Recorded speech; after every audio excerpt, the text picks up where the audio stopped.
Selamat pagi, salam sejahtera. Apa kabar kamu semua? Anda tentunya mau menanti-nanti ulasan terkini daripada channel saya ini. Dan ramai orang nak tahu apa cerita politik yang terkini pada pagi ini. Sebelum itu saya ucapkan terima kasih kepada Anda semua kerana telah pun menyokong channel ini daripada mula sampai akhir. Dan sebelum itu mohon kiranya Anda tekan butang subscribe. Tekan butang subscribe itu percuma. Baik. Pagi ini ceritanya politik adalah tentang Najib Tun Razak yang ada di penjara tetapi tak puas hati, tak boleh keluar dengan cara melalui dalam negara. Akhirnya Najib Tun Razak ambil tindakan yang di luar jangkaan kita, yang tak pernah saya tahu, tak pernah saya fikirkan, bahkan tak pernah saya tahu pun boleh gunakan kaedah ini untuk dapat selamat daripada penjara. Nak tahu cerita apa Najib nak keluar penjara? Kamu ikuti ulasan ini daripada awal sampai akhirnya. Baiklah saudara-saudara sekalian. Selain daripada tindakan Najib memohon semakan semula di Mahkamah Persekutuan untuk kes beliau yang mana dia mahu ada semakan semula keputusan itu, Najib juga telah pun memohon untuk dibuat petisyen pengampunan terhadap beliau. Dan ianya telah pun disampaikan kepada Bawah Duli Yang Maha Mulia di Pertuan Agong. Namun demikian sehingga ke hari ini masih belum ada apa-apa keputusan maupun mesyuarat yang kita dengar berkaitan dengan pengampunan di Raja Najib. Ramai yang memberikan spekulasi kononnya selepas Datuk Seri Zahid Hamidi menjadi timbalan Perdana Menteri, Najib akan dibebaskan. Rupa-rupanya apa yang dispekulasikan tidak semestinya betul.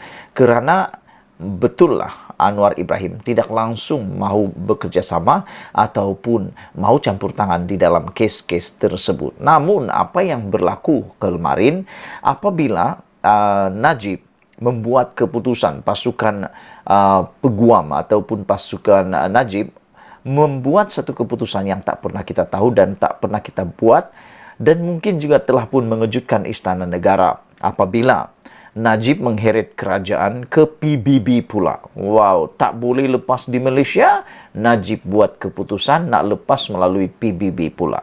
Bolehkah PBB lepaskan Najib? Ikuti terus ulasan kali ini.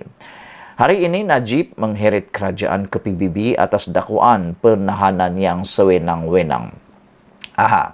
Macam yang saya cakap tadilah, tak berjaya di negara, tak berjaya di mahkamah, dan masih lagi tak sabar tunggu keputusan petisyen pengampunan daripada yang di Pertuan Agong.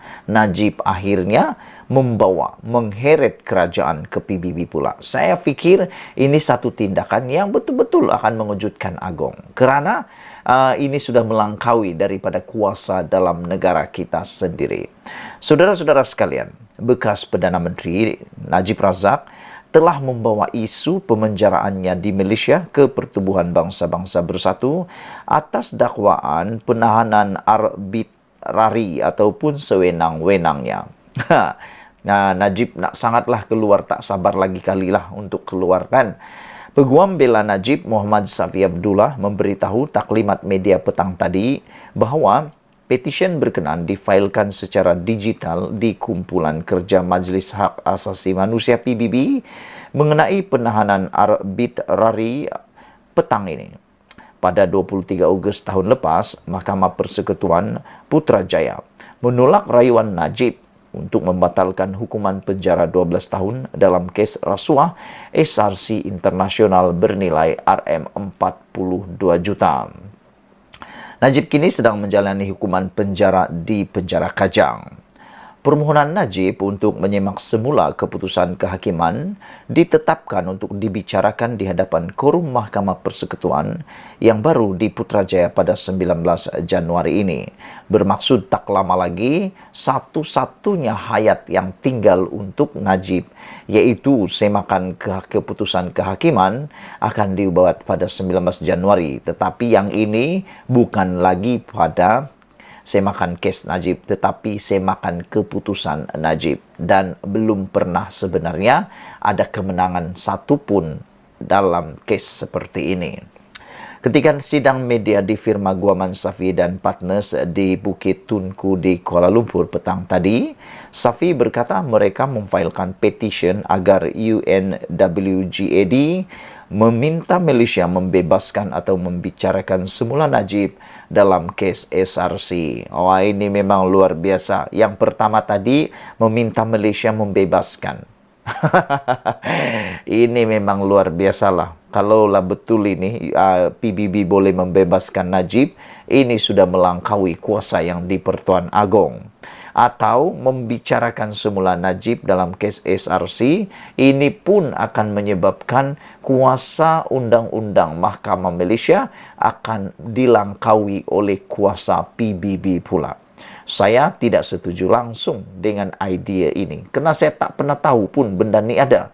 Lagi pula, penahanan bagi kes-kes yang lain berkaitan dengan ini, UNWGAD ini, biasanya bukan untuk kes jenayah.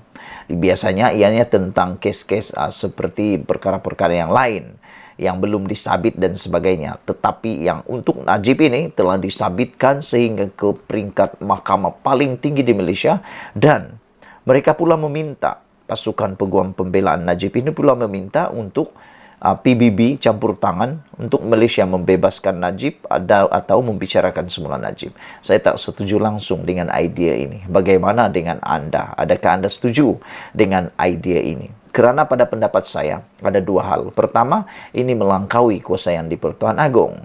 Yang kedua, ini melangkaui kuasa Mahkamah Malaysia. Jadi, secara keseluruhannya, ini akan membuatkan negara kita seakan-akan dibawa pula telunjuk PBB. Kita tak setuju dengan perkara itu. Peguam itu berkata, iaitu Safi Abdullah berkata, Najib memohon panel PBB yang terdiri daripada 5 pakar keadilan antarabangsa untuk memutuskan bahawa Mahkamah Tertinggi Malaysia menolak rayuannya sebagai tidak adil, cacat dan melanggar hak asasi manusia dan perlembagaan persekutuan.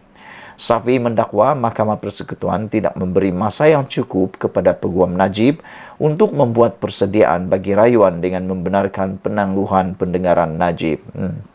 Berulang sudah balikkan dorang punya alasan, walaupun kita sudah ikuti perbicaraan Najib itu begitu panjang, cukup sebenarnya.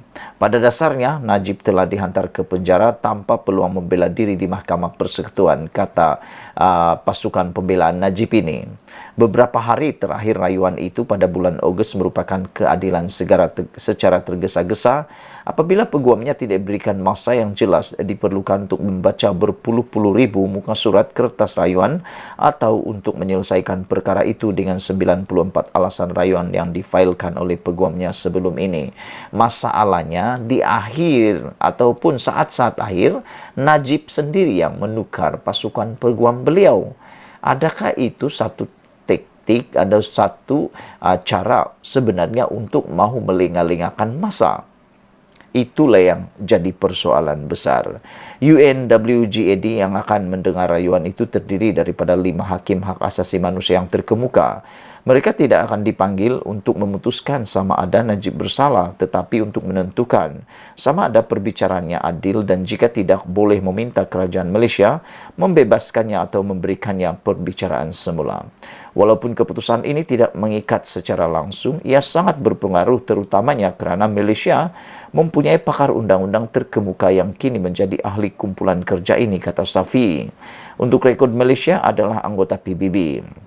Safi menegaskan penyokong kuat UNWG termasuklah Perdana Menteri Malaysia sekarang Anwar Ibrahim yang didakwanya telah memberitahu Cambridge University Press bahawa saya merasakan harapan yang diperbaharui bahawa roda keadilan masih berputar dan pendapat badan PBB itu adalah pencapaian penting dalam perjalanan saya menuju kebebasan.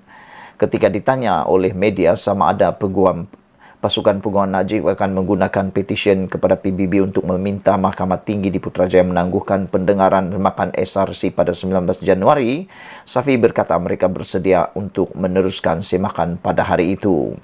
Peguam itu berkata Najib bergantung kepada semakan dalam Badan Kehakiman dan petisyen PBB melalui saluran diplomatik sebagai dua cara berasingan agar bekas Perdana Menteri itu mendapatkan keadilan dalam kes SRC.